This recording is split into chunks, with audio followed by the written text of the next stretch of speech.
estranha potência a vós. Ai palavras, sois de vento, ides no vento que não retorna, e em tão rápida existência, tudo se forma e transforma. Sois de vento, ides no vento, e quedais com sorte nova. Ai palavras, que estranha potência a vossa. Todo o sentido da vida principia à vossa porta. O mel do amor cristaliza, seu perfume em vossa rosa. Sois o sonho e sois a audácia, calúnia, fúria, derrota. A liberdade das almas, com letras se elabora, e dos venenos humanos sois a mais fina retorna. Frágil, frágil como o vidro, e mais que o aço poderosa. Reis, impérios, povos, tempos, pelo vosso impulso rodam.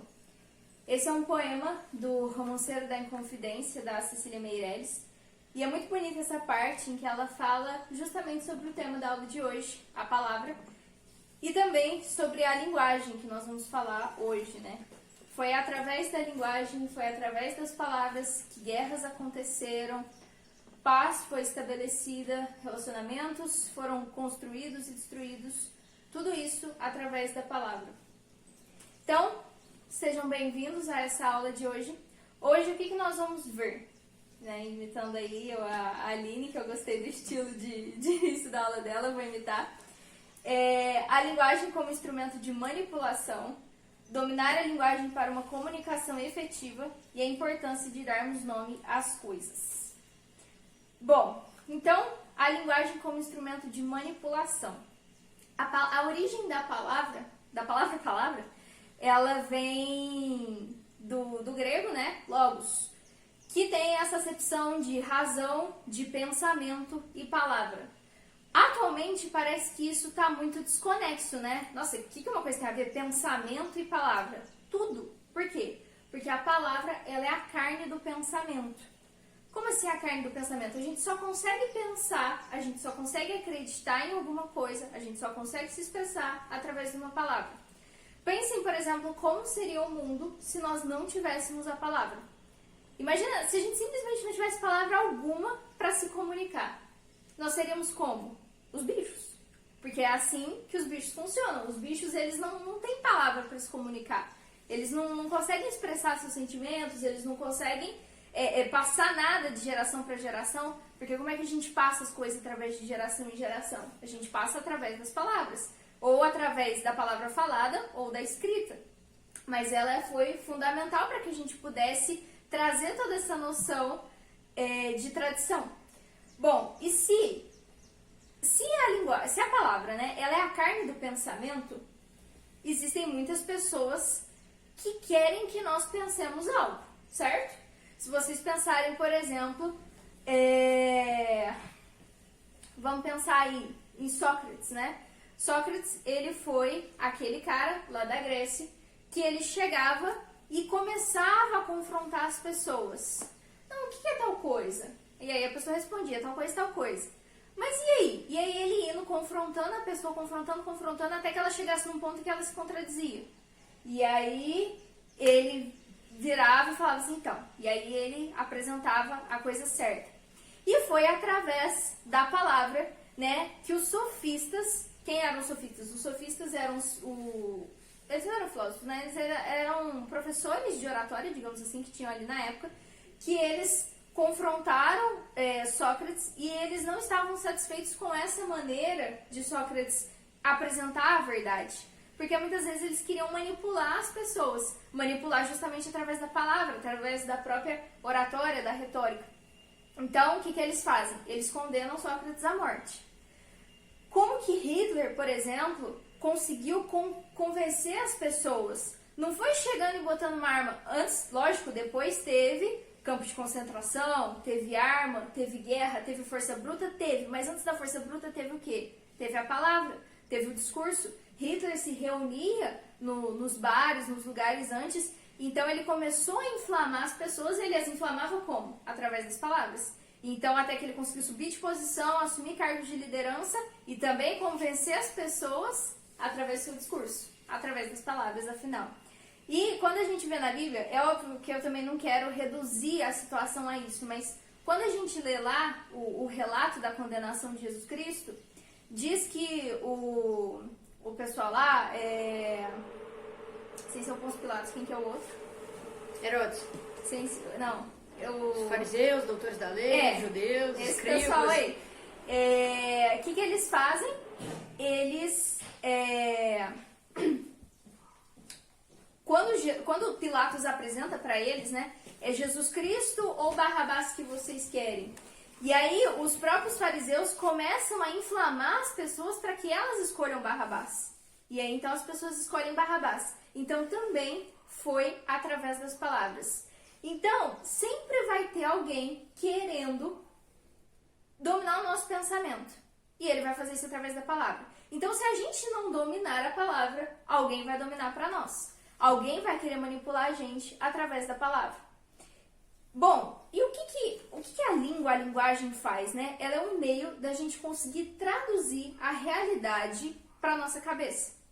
Então, acontece alguma coisa e eu vou contar a história daquilo para mim. Então, sei lá, hoje, a Thaís passou de carro em frente a mim. Como que eu vou traduzir essa realidade, esse fato da Thaís ter passado de carro para mim?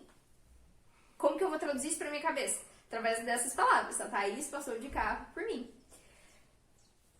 E a palavra, ela tem uma estrutura de signo, significado e referente. O que é um signo? É a própria palavra em si, né? As letras ali organizadas. Então, sei lá, luz. L-U-Z é o signo, né? O significado é o que ela de fato significa.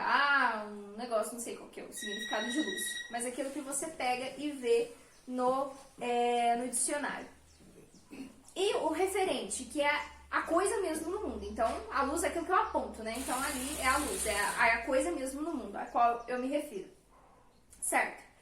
E eu não consigo articular os meus pensamentos sem o uso da língua, né? E as pessoas, então, vão usar essa língua como instrumento de manipulação, como eu já falei. Certo? E eu gostaria de dar alguns exemplos. Vamos ver aí nas imagens, né? Olha a notícia. Lula acertou sobre o BNDES, apesar de ter errado. Opa, peraí. Vamos ler de novo, para ver se deu para entender. Lula acertou sobre o BNDES, apesar de ter errado. Como assim? Porque o que acontece? Quando você pega e lê, né? Se você está desatento, você pega e lê isso. Lula acertou sobre o BNDES. A primeira coisa que você vai ver é isso. Aí vem você lê meio rápido, né? Apesar de ter errado. Você tá vendo que a informação ela é exatamente contraditória? Você fala, gente, uma pessoa, o Rodrigo Tavares, meu caro, você não tem vergonha na cara de escrever um negócio... Sério? Tipo assim, você não fica com o rosto vermelho de escrever um negócio desse não, meu filho? Olha só, vamos lá. Teve calote, mas BNDES financiar obras em outros países é sim um bom negócio. Então teve calote, lógico, teve roubo, teve, mas BNDES é sim um bom negócio.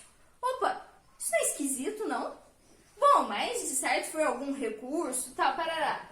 Bom, e aí a gente começa a ver no mercado o bolo afrodescendente. Não posso chamar mais de bolo nega maluca, porque isso ofende. Mas a gente já vai falar sobre isso. Casal decide por redução fetal para ter gêmeos em vez de quíntuplos. Pesadelo mental. Olha só, você lê um negócio desse, você não consegue imaginar nada. Não vem uma imagem na tua cabeça. Né? Ó, casal decide por redução fetal para ter gêmeos em vez de quíntuplos. Pesadelo mental. Redução fetal. O que é redução fetal? Bom, reduzir é tornar pequeno. Fetal está relacionado com feto e tal. Você lê aquilo meio rápido, aquilo te passa batido, isso não te causa nenhum incômodo. Te causa algum incômodo ler isso? Casal decide por redução fetal. Agora, e se eu resolvesse falar assim? Casal decide por matar 2 bebês, aliás, três para ter gêmeos.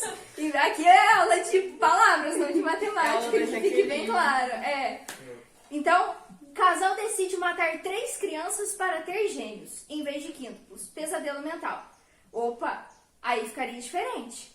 Imagina você ler uma notícia dessa. Casal decide por matar 3 crianças. Opa, que é isso? Que? Matar? Peraí, deixa eu ler isso daqui. Tá vendo que te causa um negócio incômodo? Mas quando você usa redução fetal não te traz nada. Por quê? Redução fetal é muito abstrato. Quando eu dou aula de português para alguém e eu vou falar sobre substantivo abstrato, não é a forma mais correta de explicar, mas eu explico assim para ficar claro, todo mundo entende, dá tudo certo. Eu falo assim, substantivo abstrato é aquilo que a gente não consegue desenhar. Não é nem o que a gente não consegue ver, é o que a gente não consegue desenhar. Então, por exemplo, sei lá, amor. Você consegue desenhar amor? Não, você consegue desenhar, sei lá, 2 pessoas se abraçando, você consegue desenhar um coração, você consegue desenhar um monte de coisa. Amor, você não consegue desenhar. Sei lá, fome. Você consegue desenhar fome? Não, você pode desenhar o estômago, você pode desenhar aquele barulho, fazer aquele ronque lá, aquele barulhinho, você pode fazer um monte de coisa, mas desenhar a fome você não consegue. Então, quando você começa a usar demais de substantivos abstratos, aquilo não te traz nada na cabeça. E aí aquilo passa batido. Tá, mas vamos ver. Dançarino morre baleado em comunidade no Niterói. Ah, essa eu vi. Tá, dançarino. Aí a imagem que colocaram do dançarino. E se você for ver a imagem do dançarino? Tipo assim, não tô aqui querendo justificar nada. Mas se você vê, gente, vocês precisam entender uma coisa. A escolha das palavras por quem as domina é intencional. Você acha que o cara simplesmente... deixa eu ver aqui uma palavra qualquer para eu escrever a reportagem. Lógico que não, gente. Eles escolhem propositalmente, né? Tem uma intenção naquilo que eles estão fazendo. Quando uma pessoa pega e escreve, teve calote, mas BNDES financiaram obras em outros países é assim um bom negócio. Quando a pessoa escolhe um negócio desse, quando ela coloca escolher esse mas, né, que é uma conjunção adversativa ali, que indica uma oposição, então teve calote, mas, ou seja, uma coisa oposta ali, né? Uma coisa exatamente oposta que vai acontecer ali depois. Quando ele escolhe isso, ele tá escolhendo com intenção. Vamos ver aqui mais.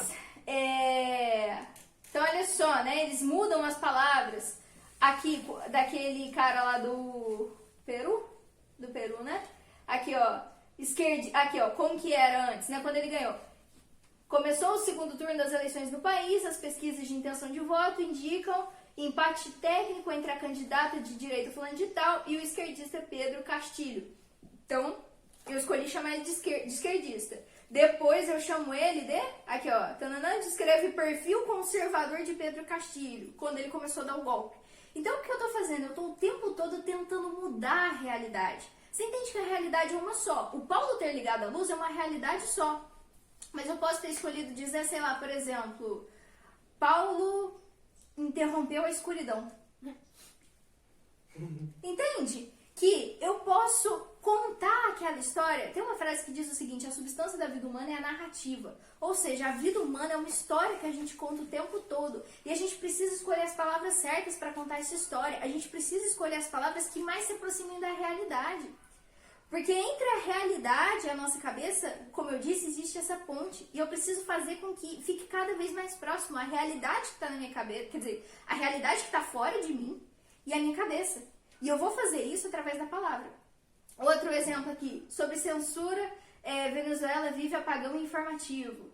Aqui, ó. Lula volta a defender a regulamentação de imprensa. Então aqui a Folha de São Paulo chamou de censura. Aqui chamou de regulamentação de imprensa. Você tá vendo? Existe intenção.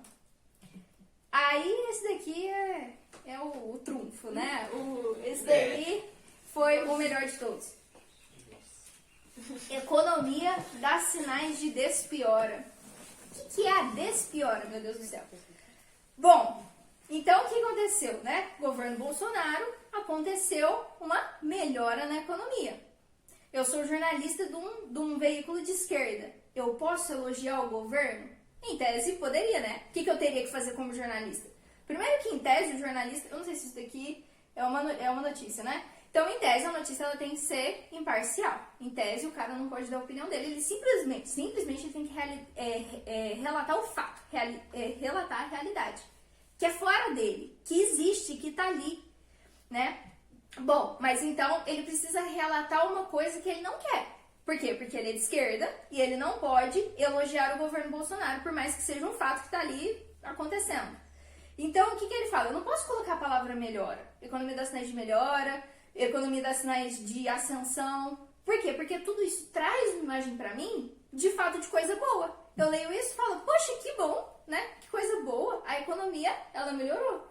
Agora, quando eu vejo um despiora te traz alguma coisa? Despiora, assim, você nem consegue entender direito a coisa. Eu lembro que quando eu vi isso pela primeira vez, eu fiquei meio perdida. Tipo, o quê? Você lê assim e aí passa batido, você não consegue perceber que houve de fato uma melhora. Só que isso daqui, um camarada já falou pra gente há mais de 50 anos atrás, que foi o George Orwell, em 1984. O livro, ele diz... É uma coisa bela... Olha só, eu vou explicar primeiro a história, né, pra quem não conhece. 1984 é uma distopia em que é uma sociedade totalitária, em que existe o grande irmão, é daí que vem inclusive a expressão Big Brother, que ele controla toda a situação, inclusive a mídia. Inclusive existe um ministério lá, que é o Ministério da Verdade, que serve para relatar os fatos do jeito que eles quiserem e apagar as memórias do tempo passado, para que eles não se lembrem. Então eles manipulam tudo. Eles inventam um monte de mentira e as pessoas estão acreditando naquilo que está acontecendo. E existem câmeras, né, uma espécie de câmeras que ficam nas casas das pessoas. E elas são o tempo todo vigiadas. Vem daí mesmo o Big Brother, né? Bom, e aí existe a nova fala lá. O que é a nova fala? Eles vão modificando toda uma linguagem e vão criando toda uma linguagem própria, vão cortando palavras, reduzindo palavras e mudando o significado daquelas que existem, justamente para aumentar ainda mais o poder de manipulação sobre aquela sociedade. Então ele diz, é uma coisa bela destruir palavras. Claro que o grande desperdício está nos verbos e nos adjetivos, mas há centenas de substantivos dos quais é possível se livrar também. Não só os sinônimos, há também os antônimos. Afinal, que justificativa existe para uma palavra que é meramente o oposto da outra? Para quê? Pra que eu vou botar uma palavra que é meramente oposta da outra? Por que eu vou falar de bom e mal, de claro e escuro? Por que eu vou falar disso? Uma palavra contém seu oposto em si mesma. Pegue bom, por exemplo. Você tem uma palavra como bom. Para que serviria para que serviria uma palavra como mal? Desbom servirá também. Melhor até, porque é exatamente o oposto, coisa que a outra não é. De novo, se quiser uma versão mais forte de bom, qual o sentido de ter todo um segmento de palavras vagas e inúteis, como excelente, esplêndido e todas as outras? Pra que esse monte de adjetivo? Pega bom. Tudo vai ser bom. Tudo que você quiser que for positivo vai ser bom. O que não for vai ser desbom. Não vai existir nem mal. Só isso. Mais que bom cobre o significado, ou muito mais que bom. Se quiser algo mais forte ainda, Aí depois vem um outro trecho, em que ele diz... Não percebe que o objetivo da nova fala é estreitar o alcance do pensamento? No fim, tornaremos o crime de pensamento impossível, porque não haverá palavras com as quais expressá-lo. Não percebe que o objetivo da nova fala é estreitar o alcance do pensamento. Gente, isso é muito sério. Estreitar o alcance do pensamento. O que é estreitar o alcance do pensamento? É você não dar conta de passar do limite. Você vive naquela caixinha, você não dá conta de pensar além daquilo. Por quê? Porque você não tem palavra o suficiente para conseguir expressar aquela realidade. Então tá acontecendo uma coisa mal ali, uma maldade, clara maldade ali, uma coisa horrível, uma coisa terrível. Só que não existe a palavra horrível, não existe a palavra terrível, só existe desbom. Então, sei lá, tá acontecendo um assassinato, uma tortura, como de fato acontece no livro, e o único adjetivo que as pessoas vão ter para falar sobre aquilo é desbom. E a mesma coisa elas vão falar para, por exemplo, a comida ruim. Então imagina só, você tem uma mesma palavra para falar que a comida tá ruim e para falar que o assassinato, não sei o que, foi ruim. Então você vai usar desbom para as duas. Entende que você perde completamente o parâmetro? Você perde, por que eu botei essa imagem? Essa imagem é aquela obra de arte que colocaram no museu, é real. Colocaram no museu, prenderam uma banana na parede e falaram que aquela era obra de arte. Deram toda uma justificativa lá, usaram todo o malabarismo retórico, todo o malabarismo de palavras, né? E disseram, bom, então se eu chamo aquilo de arte, o que é a Capela Sistina? Entende? Se eu uso uma mesma palavra, arte, para uma banana pregada na parede e uso arte para a Capela Sistina, pô, caramba, eu perdi completamente a referência. É que a Capela Sistina é muito mais que bom. Exatamente. E aí a única palavra que me sobra pra falar da Capela Sistina é muito mais que bom. Bom, antes de seguir, eu gostaria de mostrar, vamos ver o que eu quero. Ah, essa daqui é muito bom. Ô, Érica. Oi. É tipo aquele moço que vendeu uma estátua invisível. Ah, é? Teve isso? Não, esse eu não fiquei sabendo. Ele fez uma estátua invisível. É. E aí tá valendo milhões. Aham. Pô, eu preciso fazer um negócio desse. Por que a gente tá aqui lutando? O que eu tô fazendo indo pra faculdade todo dia? Fácil. Ó, vamos lá. Esse vídeo aqui, rapidinho, vamos ver. Cabe você dizer eu sou a favor ou sou contra. Se eu disser que eu sou a favor, por exemplo, eu sou a favor do assalto. Você é a favor do assalto? Não, eu penso assim, tem uma lógica no assalto.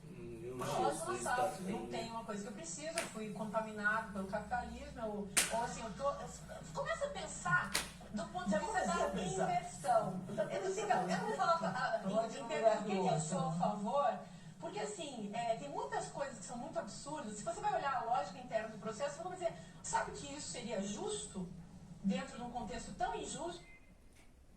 Ó, peraí. Ó.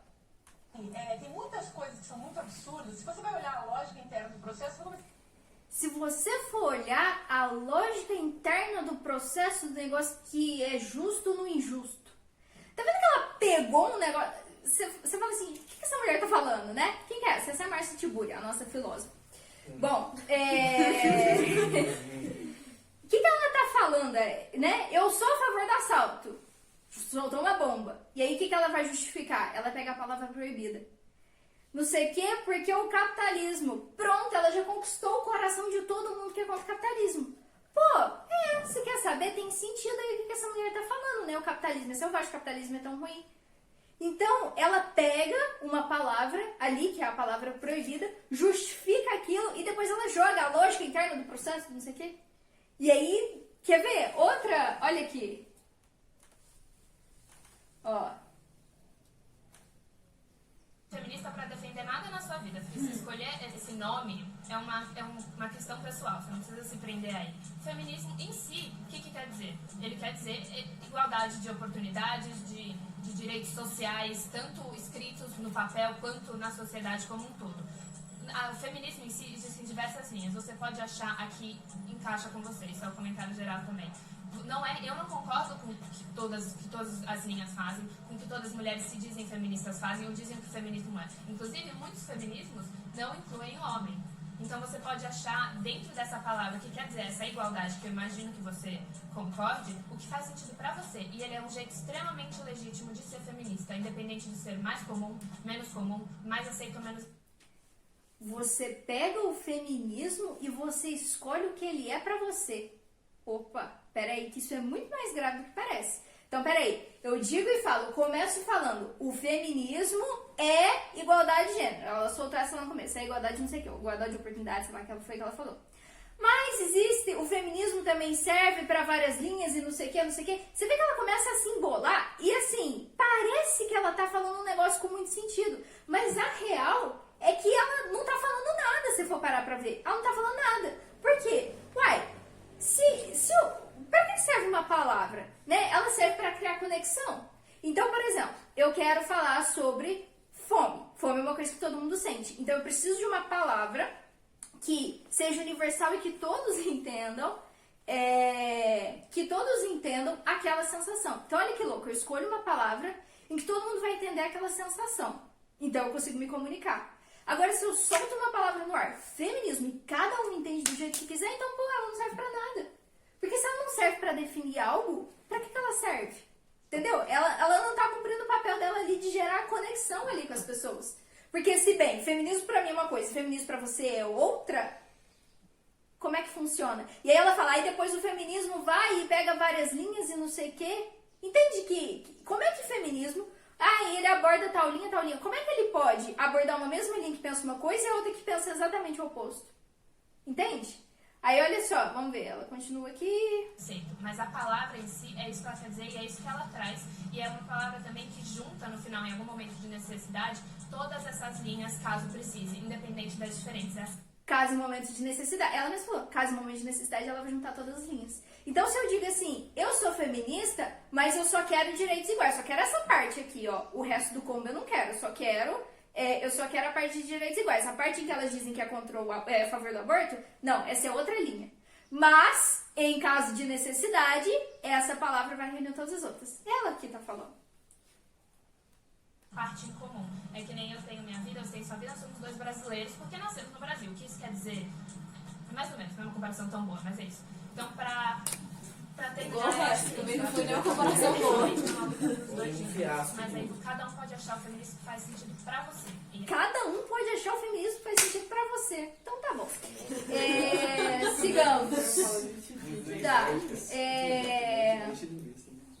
Mas olha só, eu queria mostrar alguns exemplos pra vocês agora de pessoas que realmente dominam a palavra e você fica assim, você fica encantado de ouvir essas pessoas, assim, as pessoas parecem que te hipnotizam. Você vê e fala assim, caraca, meu, a pessoa domina, ela não domina só o conteúdo, ela domina a retórica. Olha o que a Pietra, o que foi esse programa aqui, né? Tá lá o negócio inteiro no canal do Spotnix, sei lá como é que pronuncia. O que acontece? Ela foi com uma plaquinha dessas, acho que nenhuma mulher precisa do feminismo, me convence do oposto. E aí ela senta lá, acho que no centro de São Paulo, centro de São Paulo, eu acho que é isso. Deve ser. E aí ela deixa uma mesinha lá pra vir alguém conversar com ela e tentar convencê-la do oposto, né? E aí isso daqui, sem dúvida alguma, né, teve a influência aí da querida Aline, que me mandou. Libertina. É uma mulher que durma com qualquer homem deliberadamente. Entendi. E quando o homem faz a mesma coisa, Ele é o quê? libertino. Ah, entendi. Só que a mulher tem uma consequência biológica que o homem não tem. Ah, então a mulher é proibida pela biologia. Ela não é proibida, ela pode fazer tudo. Então você tá vendo, tá todo mundo fazendo tudo que quer. Ela pode, só que ela quer com as consequências. Da mesma forma que o homem vai ser processado, vai estar sujeito a um teste de DNA e vai ter que pagar um preço, aí estão falando na questão monetária mesmo, a mulher vai ter outras consequências. Os dois estão sujeitos a consequências, mas as pessoas hoje não querem consequências da sua libertinagem. Entendi. Olha só, sensacional, né? O que a Pietra faz? A Pietra, ela tem o domínio da linguagem. Ela não tem só o domínio da linguagem, ela tem o domínio da linguagem, do assunto. Então ela tá ali, ela tá controlando tudo. Então a mulher vai, bate, tenta apertar ela e ela responde na hora. E é na hora mesmo, e vai, bate, rebate. Então, olha só que incrível quando uma pessoa ela tem de fato esse domínio. Outra pessoa maravilhosa que tem esse domínio muito bem é o Nicolas Ferreira. Deve ser dele. O top. Aí, eu gostaria de comentar uma coisa também. O que a esquerda faz? A esquerda, geralmente, ela sabe que não tem sentido as coisas que ela fala. Então, geralmente, ela vai fazer o quê? Quando ela é apertada e ela não vence mais no argumento, na razão, ela vai pra emoção. Então, esse daqui tá no próprio canal do Nicolas, não fui eu que botei esse efeito, achei engraçado, mas tudo bem. Mata. A exposição violenta nas redes sociais mata. E todo mundo que compactua com isso, mata também. A narrativa da esquerda é sempre tentar apelar para o âmbito emocional, como se nós estivéssemos discutindo aqui a respeito de violências contra pessoas trans, etc. A grande questão que eu trouxe aqui no debate é o seguinte: eu, além de vereador, eu sou cidadão e eu sou irmão. Então, quando uma irmã chega até mim e fala, Nicolas, dentro da minha escola privada, uma escola católica, com princípios e valores bíblicos, encontrei um homem dentro do meu banheiro. O que eu faço? Tentei conversar com a escola. Tentei dialogar assim como o vereador Wesley bem falou. Não tivemos isso. Depois, eu me posiciono na rede social. Porque eu vejo que eu também, não somente como vereador, eu como cidadão e como irmão, eu posso expressar a minha opinião. Eu tenho meu posicionamento. Agora, o que quer dizer ser transfóbico? É discordar deles? Ser intolerante é não concordar com tudo que eles toleram? Ser respeitoso é concordar com tudo? Pois é, e é muito interessante, essas pessoas elas têm um domínio muito profundo. Se vocês quiserem depois procurar mais, procurem mais. O Nicolas Ferreira, a Pietra Bertolazzi, o Benê Barbosa, são pessoas assim que têm de fato, o próprio Ítalo Marcilli, que tem um profundo domínio da linguagem. E essa coisa que o Nicolas falou, né, ela é muito séria, porque aí hoje em dia, né, eles pegam essas palavras e esvaziam elas de significado. Foi o que a menina fez com o feminismo, né? Ela esvaziou, tirou, como se feminismo fosse uma caixinha, ela pegou, tirou todo o conteúdo e você coloca o que você quiser lá dentro. Então, eles fazem isso com as palavras. Por exemplo, nazista, fascista. Hoje em dia, até eu vi um vídeo da Lara, achei muito engraçado. Hoje em dia você é bobo, feio, chato, nazista, fascista. Entendeu? Tipo assim, oi, tudo bom? Entende? Que você pega e sai jogando essas palavras assim no ar, você vai vomitando o negócio. Peraí, nazista, né? Era aquela pessoa que tal, que concordava com o regime parará. Você entende? Você vai pegando essas palavras e vai jogando elas assim no ar e vai tirando o significado, você vai perdendo parâmetros, você vai perdendo tudo. Tá, por enquanto...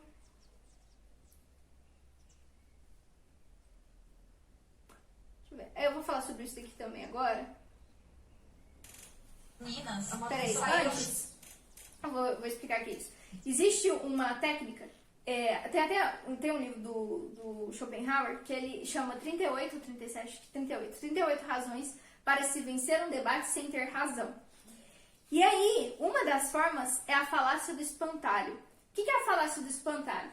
Alguém te fala alguma coisa, quer dizer, você está debatendo, né? Você fala alguma coisa, e aí a pessoa pega, usa aquelas mesmas palavras, ela te manipula. Ela usa aquelas mesmas palavras que você usou, só que ela reduz aquilo de uma forma muito simples, né? Ela pega todo o seu argumento e tal, parará, usa algumas palavras, reduz aquilo e joga aquilo contra você na sua cara, assim, e você precisa estar muito esperto, você precisa ter muito bem o fio da ideia para você ter noção ali do que ela tá te falando e que você precisa responder.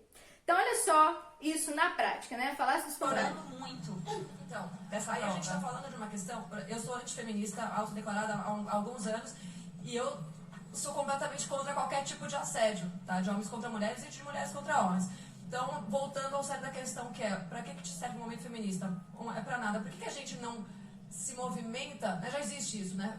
Por que as pessoas não se movimentam e focam mais em conscientizar as pessoas, as mulheres vítimas de assédio, do que abarcar um movimento coletivo que vai trazer inúmeras outras pautas maléficas para a sociedade por trás e que dentro dele elas têm como vitrine o assédio e a violência da Eu mulher. não entendi exatamente o que você quer dizer com esse tipo de movimento, mas eu acho que se você é contra o assédio, Conscientização. eu acho que a conscientização é maravilhosa, eu acho que uma coisa não exclui a outra. Mas, então, se a gente pode fazer a conscientização sem o movimento feminista, para que o movimento feminista serve? Porque o movimento feminista existe há mais de um século. O que ele conquistou até hoje?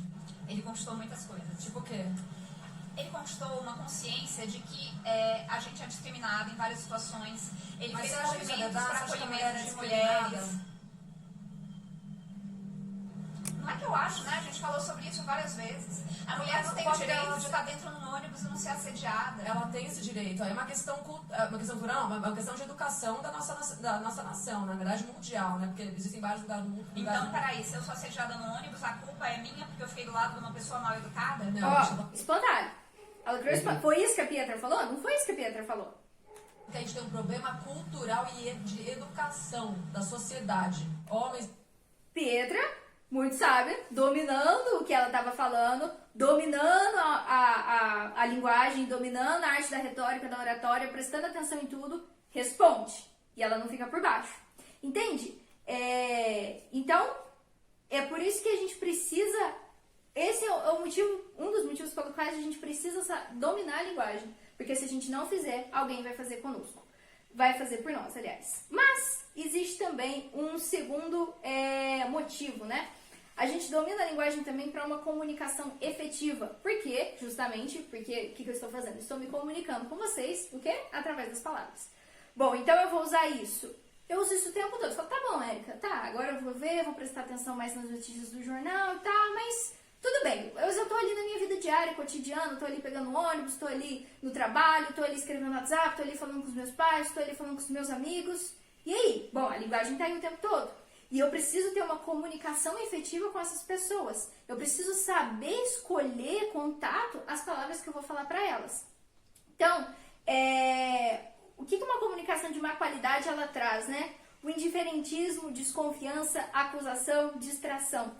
Então, se eu tô distraído e eu saio falando tudo quanto é coisa, se eu não coloco consciência naquilo que eu tô falando, eu vou saindo falando qualquer coisa e não vou sentir aquilo, e isso a gente acaba ferindo as pessoas e a gente se faz entender mal.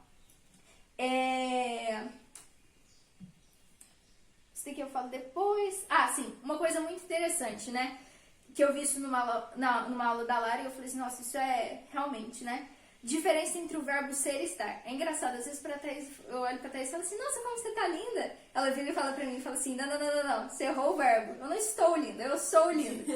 Humildade é tudo nessa vida, né? E zero nela. A autoestima tá como, né? A autoestima tá sempre muito bem. E bem, mas é de fato, existe essa diferença entre ser e estar. Então, quando eu digo para uma pessoa, eu tô no meio de uma discussão e viro para ela e falo assim, você é muito chata. Você tá pegando um rótulo, uma palavra e tá jogando naquela pessoa ali naquele momento. E dependendo da forma com que aquela pessoa ela processa o mundo, com que ela enxerga o mundo, né, como aquilo entra para dentro dela, aquilo vai ofender ela profundamente. Então, você precisa saber medir. Então, olha só, essa sua atitude de ficar implicando comigo está sendo chata. É lógico, gente, que a gente tem que saber também as pessoas, né? Os tons de brincadeira, de ironia, com o que a gente está falando, né? Claro, mas é necessário que a gente tenha justamente esse domínio também. Domínio do que é uma metáfora, do que é uma comparação, né? Porque às vezes uma ironia, ter esse domínio, isso é muito importante. Uma vez eu vi num podcast, não me lembro qual, sei lá quantos % de brasileiros não conseguem entender uma ironia.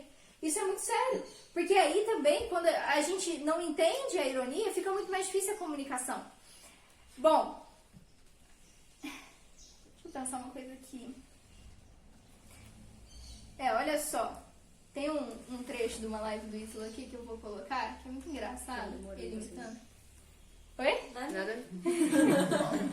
A porta aqui do carro continua suja. Eu acho que era bom fazer uma ordem, assim, lavar a porta por dentro e a porta por fora. Acho que é isso que o pessoal falou. Né? E aí a gente teria dois caminhos. Né? A gente tinha um primeiro caminho, que é o caminho que falou assim, caramba, é mesmo, a porta tá suja. Porra, vamos me ajuda a lavar aqui. Esse é o primeiro caminho. Discussão encerrada. Né? A garota falou assim, ó. O garoto olhou, a dona dele olhou, falou assim, e a porta do carro tá suja. Porta de dentro, por dentro tá suja. Porque tem aquele farelinho, puxador, né? Sei lá, alguma coisinha assim. E tem um caminho que é assim, o caminho dele falou assim, olhar e falei, caraca, é mesmo. Me ajuda a lavar? Você lava de lá, você lava de aqui e já resolveu. Né? Esse era o primeiro caminho. O segundo caminho mas você também só diz que tá sujo, né? O carro tá todo limpo e a porta tá suja por dentro. Por que você tem que olhar logo a parte que tá suja? Por que você não elogiou a parte que tá limpa? Não é que eu estou elogiando a parte da limpa que tá suja, eu estou dizendo que tá suja, a parte que tá suja. Mas você tem um olhar que eu vou te contar, porra. Você tem que olhar justamente pra maçaneta que tá suja, porra. Aí o que eu tô me sentindo? Eu tô me sentindo uma pessoa desvalorizada, porque eu tô aqui lavando um carro que é nosso, e você, em vez de valorizar aquilo que tá limpo, você tá valorizando aquilo que tá sujo. Não, meu amor, eu não tô valorizando aquilo que tá sujo, nem aquilo que tá limpo. Eu só tava dizendo que tava sujo, mas tudo bem também, não tem problema. Não, é claro que tem problema. Se eu tivesse problema, eu não tinha dito. Não tem problema mesmo, tá bom, deixa pra lá. Não, como deixar pra lá? Agora tudo é deixar pra lá? Você me deixa assim nesse estado nervoso, que eu tava lavando o carro, e agora você vem e fala uma coisa dessa e deixa pra lá? Como assim deixa pra lá? Não, você quer falar sobre o carro? Não, também não quero falar sobre o carro, pô. Eu não quero falar sobre nada, só queria limpar o carro e que você valorizasse aquilo que eu fiz, tá ali. Meu Deus. Essa live é muito boa. E, gente... homem abatido com sucesso. Oi? Um homem abatido com sucesso. Entende? Poxa, foi um claro erro de comunicação.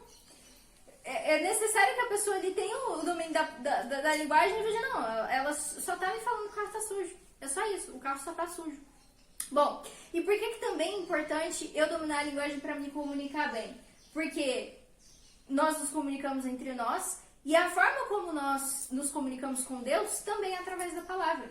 Então, quando eu consigo dominar melhor as palavras, eu consigo rezar melhor também. Olha só que coisa. E vou trazer 2 exemplos aqui.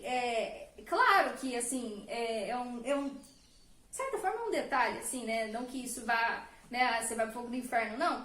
Mas, assim, olha só, por exemplo, não tô falando só das orações prontas, né? Claro. Mas eu tô dizendo, assim, a gente precisa dominar as palavras, tal, para conversar melhor com Deus. Mas olha, por exemplo, nessa oração da missa, que diz o seguinte: receba o Senhor por tuas mãos este sacrifício, para a glória do seu nome, para o nosso bem, de toda a Santa Igreja. O que a gente ouve de vez em quando? Receba, ó Senhor, por tuas mãos este sacrifício, para a glória do seu nome, para o nosso bem e de toda a Santa Igreja. E por que tem um erro aí? Quando eu digo receba, ó Senhor, o que é esse ó? Ele indica o início de um vocativo. O que é um vocativo? É um chamamento. Então, se eu digo assim, mãe, me ajuda aqui, por favor. O que é esse mãe? É um vocativo, né? Estou chamando ela. Quando eu digo receba, ó Senhor, significa o quê? Eu estou conversando com o Senhor e eu não estou, nessa oração eu não estou conversando com Deus. Com quem que eu estou conversando nessa oração? Com o Padre. Ó, receba o Senhor. Então, receba ele, terceira pessoa. Receba o Senhor por tuas mãos, Padre. Suas mãos. Duas mãos, né?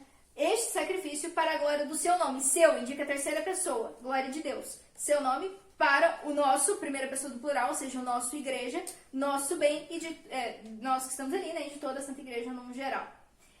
E também nessa oração do terço da misericórdia, quando eu digo, às vezes a gente tem dúvida, né? É pela sua dolorosa paixão ou pela vossa dolorosa paixão? Quando eu faço aquela primeira oração introdutória, Eterno Pai, eu vos ofereço o corpo e o sangue, a alma e a divindade de vosso diletíssimo Filho, nosso Senhor Jesus Cristo, em expiação dos nossos pecados e os do mundo inteiro. Quando eu digo Eterno Pai, vírgula, eu estou fazendo outro vocativo. Ou seja, estou conversando com quem nessa oração? Com o Pai, com o Eterno Pai, vírgula. Eu vos ofereço a vós, a você. Então esse vós está indicando que você está conversando com Deus Pai. O corpo e o sangue, de vosso diletíssimo Filho. De vosso, Filho seu, né? Nosso Senhor Jesus Cristo, em expiação dos nossos pecados e do mundo inteiro. Então, depois eu continuo. Pela sua dolorosa paixão, ou seja, o tempo todo, nesse terço, eu estou conversando com Deus Pai. Então, eu vou falar, pela sua está indicando o quê? Terceira pessoa. Sua de quem? Do seu Filho. Então, pela sua dolorosa paixão, tem misericórdia de nós e do mundo inteiro. Se eu disser pela vossa dolorosa paixão, dá a impressão que é a paixão de Deus Pai. Entende? E não foi Deus Pai que sofreu a paixão. Foi Deus Filho. Isso poderia configurar até uma heresia. É lógico que você, né? Ai, nossa, então eu sou herege porque não fogo do inferno, quer dizer errado. Não. Mas entende que essa ideia de que Deus Pai sofreu a paixão é uma heresia. Então, Deus se comunica também através da palavra. Tanto é que eu até rezei no começo, né, aquela oração, e o verbo se fez carne e habitou entre nós. Isso está lá em João. Então, o verbo, o próprio Filho de Deus ali se encarnou, né? E se você for parar para pensar, Deus Pai construiu o mundo através da palavra. E Deus disse, faça-se a luz. E a luz se fez. E Deus disse, tananã. E é através das palavras também que nós recebemos o sacramento. Quando o Padre nos diz, eu te absolvo de todos os teus pecados, ele está usando o quê? Uma fórmula específica, ele está usando palavras específicas. Inclusive, ele precisa usar estas palavras específicas e não outras. Quando o Padre diz na missa, Jesus fala lá, né, na última ceia, fazei isso em memória de mim, tomai todos e comei, isso é o meu corpo que será entregue por vós, isso é o meu sangue que será derramado por vós. O Padre diz também essas palavras, então tudo se dá através da palavra. Então Deus tem uma linguagem, mas o demônio também tem. O demônio ele confunde, ele tenta confundir a nossa linguagem justamente para que nós chegamos lá no inferno, né? E tem um livro, o Cartas de um Diabo ao Seu Aprendiz, que é o diabo tio ensinando o diabinho como que ele deve tentar as pessoas, né? E um dos conselhos que ele dá, num discurso que ele está dando lá, é justamente essa deturpação da linguagem. Porque, afinal e ao cabo, se você fala errado, você está pensando errado, e se você está pensando errado, você está agindo errado. Ao final e ao cabo, você está agindo errado. Então, nós precisamos tentar ao máximo chegar mais próximo da linguagem divina e nos afastar da linguagem diabólica. E, bem, como fazer isso? Esse é o complicado, porque é difícil você discernir, porque nesse mundo é tudo confuso, é tudo ambíguo, a gente não tem um pensamento claro igual ao de Deus. Aqui é tudo confuso, a gente se confunde muito facilmente. Então, dominar a linguagem também é um dos meios pelos quais a gente vai conseguir tentar, aos trancos e barrancos, né, com toda a nossa luta, se aproximar mais da linguagem divina e se afastar da linguagem diabólica. Bom, e agora nós chegamos à terceira e última parte, que é a importância de dar nome às coisas. É óbvio que eu separei aqui em títulos, né, mas na real, se você for parar pra pensar, tá tudo conectado. Bom, o pensamento humano, ele tem 3 notas. Então, se você chega na frente de um psicólogo, de um psiquiatra, ele vai analisar o teu pensamento, bom, pelo menos ele deveria fazer isso, ele vai analisar ele vai analisar essas 3 notas, essas 3 características do teu pensamento. O curso, a forma e o conteúdo. O curso é justamente a linearidade, não dei conta de falar a palavra, esquece, não dominei essa linguagem. Ele vai analisar isso. Então, existem vários tipos de pensamento, né? O pensamento linear, que é aquela pessoa organizada, assim, tem 2 professores na faculdade que são assim, e a gente é apaixonado. Por quê? Porque é muito claro, ele tem começo, ele tem meio, ele tem fim, e você entende tudo, uma coisa vai amarrando na outra. Ótimo. Mas existem pessoas que têm um pensamento radial. Acredito que, por exemplo, o professor Olavo de Carvalho tem um pensamento assim, o próprio Ítalo Marcilli, porque ele tem um ponto, e aí ele vai lá, volta. Lá, volta. Então ele vai falar sobre vários assuntos, parece que ele tá falando um monte de coisa, nada a ver, mas de repente ele volta pro centro. Então, tô indo, se perdeu, não, voltou. Se perdeu, não, chegou no centro. Então esse é o pensamento radial. Então ele vai ver isso. A forma e o conteúdo. A forma é a noção de causa e consequência. E eu preciso ter esse domínio da linguagem para eu ter essa noção de causa e consequência. Então isso aconteceu por causa disso, certo? E o conteúdo, que é de fato o conteúdo em si, né? A substância do pensamento, que geralmente ele é deturpado porque nós somos imorais, porque nós temos essa tendência, né? Essa tendência mais baixa que nos puxa para baixo. Então, geralmente, o conteúdo do nosso pensamento ele é pervertido, justamente por causa disso, porque nós temos ali toques de inveja, de gula, de todo quanto é tipo de pecado, tudo quanto é tipo de porcariada. Então, o conteúdo, geralmente, ele é ruim. Bom, e é através dessa linguagem que a gente vai confessar a nossa posição no mundo. E através, quanto mais domínio da linguagem você tem, mais você ocupa espaço no mundo. Tanto é que foi o que esses caras fizeram, né? Lógico, por exemplo, Hitler, né? Não foi só por causa do domínio da linguagem, mas veja, ele ocupou espaço no mundo.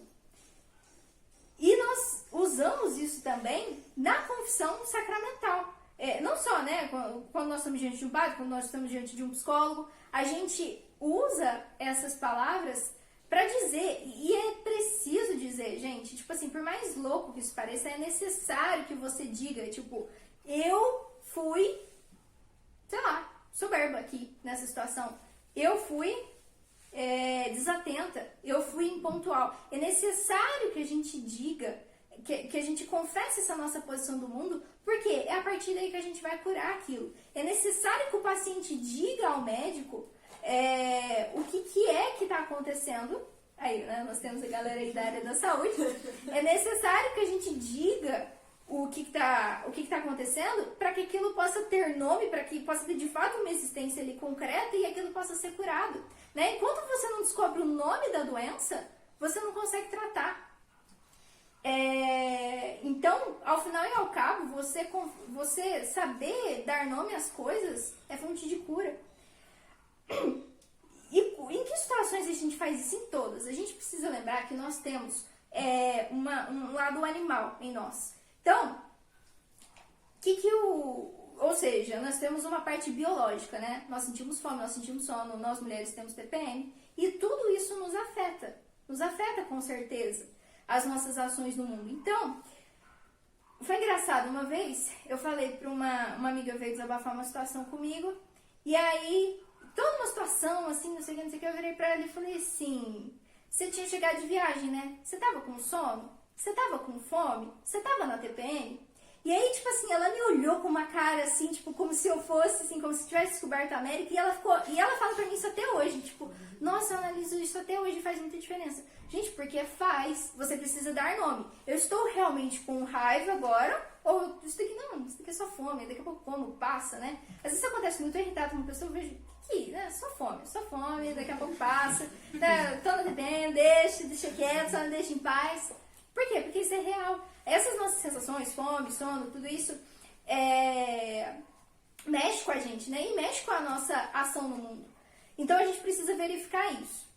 E a gente também precisa verificar os nossos movimentos interiores, só que isso daí já é mais difícil. Às vezes identificar às vezes até isso é difícil identificar, não sei bem, parece, não sei se estou com frio, não sei o que é, tô com uma sensação esquisita. Às vezes até a própria sensação física, se a gente não tem muita consciência, se a gente não tá muito atento ao nosso próprio corpo, se a gente não se conhece muito bem, isso é difícil. Agora, quem dirá os nossos movimentos interiores?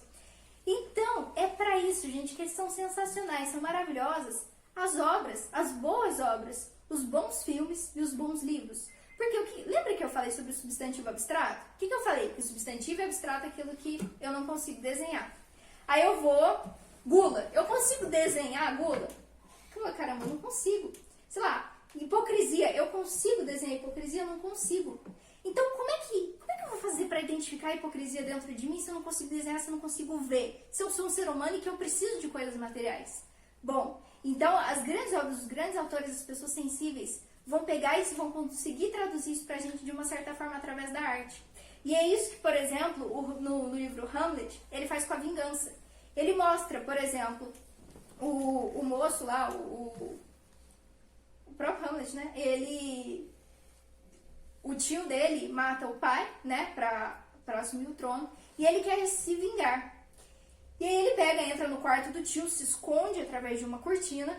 E tá lá com a faca, o tio pega, entra no quarto, se ajoelha e reza pedindo perdão a Deus dos seus pecados. Hamlet, o que pega e faz? Que saco, não vou matar ele, porque se eu matar agora, esse homem não vai pro inferno. Opa! Isso já é um tom muito profundo da vingança. Isso é a vingança ali na sua pura essência. Não é aquela coisa da novela da Rede Globo, que a mulher pega a faca, e vai, tipo, e pega. Aquilo é quase como uma descarga emocional. Ela tá ali agindo como animal. Agora, quando pega o cara fala, não, eu quero que ele queime no fogo do inferno para a eternidade. Opa, isso daí já é diferente. Então, os bons autores conseguem mostrar isso pra gente, falar, existe isso daqui. Conseguem mostrar que existem essas coisas. Agora, por exemplo, eu tava assistindo outro dia o Poderoso Chefão. E muitas pessoas me indicaram, o Poderoso Chefão, maravilhoso, não sei o quê. E eu fiquei o filme todo esperando, né? Eu falei, tipo, não, agora vai vir tal coisa, tal coisa. E aí chegou no final do filme, eu fiquei um pouco decepcionada, porque eu esperava outra coisa. Mas aí chegou numa cena que eu falei assim, gente, essas 3 horas de filme valeu por causa dessa cena. O que é a história do Poderoso Chefão, né? O Poderoso Chefão é uma família de mafiosos italianos. E aí tem toda essa questão da máfia, não sei o quê. E aí o filho assume a liderança da família. E ele é mais mal do que o pai dele. Só que é muito engraçado porque, apesar de eles serem bandidos, fazendo tudo quanto é tipo de atrocidade, eles têm uma vivência religiosa. Então o Faustino foi zoando com a minha mãe. Matar a gente mata, mas casamento na igreja tem que ter, porque pecado da fornicação não vai ter, né? Então eu fiquei zoando isso durante o filme, minha mãe zoando também. E aí, nessa cena, a irmã do cara pede pro chefão lá, o cara mais novo, ser o padrinho de batismo do filho dela. Eu falei, vixe, que padrinho foi escolher minha filha? Não tinha alguém melhorzinho? Não tinha. E aí, nessa cena, gente, é uma cena assim, inexplicável. Você olha e fala assim, gente, é incrível, assim, é apaixonante. Você olha e fala, que isso, né? Como é que uma pessoa consegue ser tão genial assim? O cara tá batizando a criança e vai mostrando o padre, falando em latim, fazendo todo o rito. E o padrinho responde pela criança aquelas coisas, né? Você renuncia a Satanás, você renuncia, não. E nessa cena existiam outras famílias, toda uma concorrência de família. E esse cara, ele manda matar esses outros chefes. E a cena mostra, enquanto ele tá batizando, enquanto o padre tá perguntando pra ele, você renuncia a Satanás e suas obras? Aí ele responde, renuncio. Aí mostra a cena do capanga dele matando o cara que ele tinha mandado matar. Você renuncia parará? Renuncio. E aí mostra matando outro cara. Você renuncia, tananã? Renuncia. Aí mostra matando galera. Olhei pra aquilo e falei assim, gente, que genialidade. Que genialidade. Olha, o cara pegou um conceito abstrato que eu não consigo desenhar, que é a hipocrisia. E aí, ele pegou esse conceito e mostrou, esfregou, puxou de dentro e esfregou na tua cara. Isso daqui é hipocrisia. Eu não consigo desenhar, mas eu consigo te mostrar. Isso daqui é hipocrisia. O Shakespeare pegou lá no Hamlet, eu não consigo desenhar o que é a vingança, mas eu vou te mostrar. Isso daqui é a vingança. Então nós precisamos ter contato com essas boas obras boas de fato, né, de bons filmes e bons livros, para que a gente tenha esse repertório e a gente consiga crescer cada vez mais o que é cada coisa, para que a gente possa dar nome e a gente possa agir de forma efetiva no mundo. Porque o nosso pensamento, ele dita a nossa ação. E a nossa falta de conhecimento gera insegurança, a gente fica inseguro no mundo, a gente se sente estrangeiro dentro do nosso próprio país. Quando a gente não está entendendo, a gente não consegue dar nome exatamente ao que está acontecendo, ao que eu fiz, o que eu sou, o que aconteceu no mundo, eu fico confuso. E quanto mais confuso eu fico, mais inseguro eu fico. E eu preciso, nós precisamos ser imagem e semelhança de Deus no mundo. E para que a gente seja imagem e semelhança de Deus, a gente precisa fazer igual a Deus. E o que Deus faz? Deus é ação, Deus age no mundo. Então, para a gente imitar, a gente também precisa agir. Só que para a gente agir, a gente precisa estar seguro. E para a gente estar seguro, a gente precisa de estabilidade. E como é que a gente consegue estabilidade? Estabilizando conceitos. Não ficando com essa palhaçada de que feminismo para mim é uma coisa, feminismo para você é outra. Essa relativização para mim é isso, para você é aquilo. Não! Eu preciso de um conceito estável, eu preciso estabilizar as coisas. Vingança é isso, hipocrisia é isso, inveja é isso, gula é isso, preguiça é isso. Eu preciso estabilizar essas coisas dentro de mim, através das boas obras, através do estudo, através da oração, através de pedir conselhos para pessoas sábias, para algum sacerdote, direção espiritual, para que, através desses conceitos, eu consiga ter segurança e eu consiga agir de forma efetiva no mundo e agir cada vez melhor e, ao final e ao cabo, quem sabe um dia, sermos santos. Então, por fim, eu encerro dizendo, o que eu posso fazer, então, de forma prática? Bom, primeira coisa, uma das formas, estudar a gramática. Ai, lá vem, né? Ai, nossa, oração subordinada, já dormi antes de terminar de falar o nome da oração, né?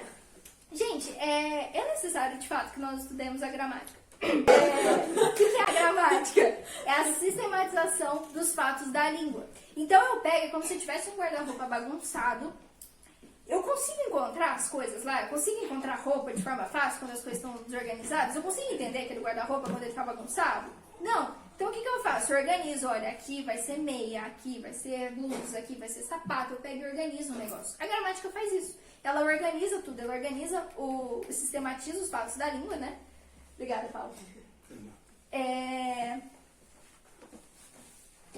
E outra, esse daqui é um estudo cultural. Nós estamos aqui por quê? Porque nós queremos estudar. Nós não queremos estudar filosofia, nós não queremos estudar política, nós não queremos estudar história. Então, para isso, a gente precisa ter domínio da linguagem. Para eu poder conseguir entender essas coisas, eu preciso dominar a linguagem. Ao final, para que eu quero estudar tudo isso? Porque eu quero chegar à verdade, não é? Então, para eu chegar à verdade, eu preciso cada dia mais dominar a linguagem. O que mais? Já falei, aumentar o repertório. Como é que eu aumento o repertório? Através de boas obras. Não, sem brincadeira, eu sei que vai todo mundo rir, mas não importa. Mas, Brasil Paralelo, gente. Ora, é sério, o negócio tá lá. Eu quero ter acesso a bons filmes. Como é que eu vou sair achando esse negócio? Veja lá, tem uma curadoria completa de bons filmes ali que vão te dar repertório do que é justiça, do que é maldade, do que é isso, do que é aquilo, desses conceitos abstratos, vão estar ali nos bons filmes, achar bons livros, e aí infinidade de vastos professores, pessoal indicando as coisas. E terceiro ponto, né, estar atento e consciente. Eu preciso botar consciência, eu preciso jogar luz naquilo. Eu preciso estar consciente naquilo que eu estou fazendo, naquilo que eu estou falando, e não sair falando qualquer coisa de qualquer jeito, de forma displicente. E por fim, então, eu encerro dizendo, sejam precisos no que vocês dizem.